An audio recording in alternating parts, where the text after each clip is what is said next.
So over here you can see that I got a bunch of images, and what I can do is I can select these images, and over here on the right hand side you can see that keywords is an option.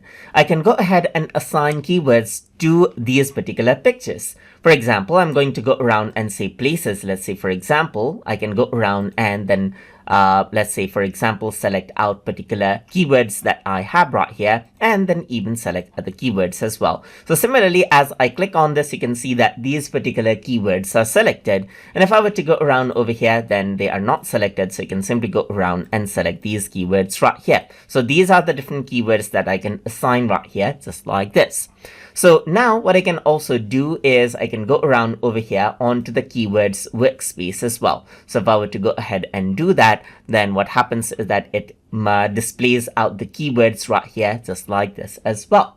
If I were to go around over here onto Windows, onto Workspace, then I see the keyword section around over here, just like this as well. So over here you can see that I got these keywords and they get displayed right here, just like this. So you can see that I got graduation, places, and weddings right here, just like this, and that is what the keywords are assigned into this.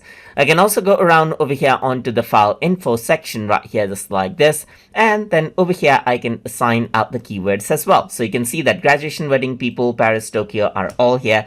But what I can also do is I can simply go ahead, add in a semicolon right here, and I'm going to go around and say selfie right here, just like this. Press OK, and that particular keyword will be added around over here, just like this.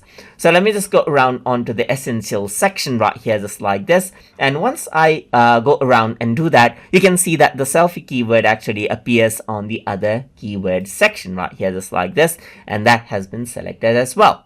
And that is how you can utilize the Keywords Workspace and then even assign keywords specifically inside of Adobe Bridge. So I hope you guys learned something as always. And as always, please like, comment, share, and subscribe.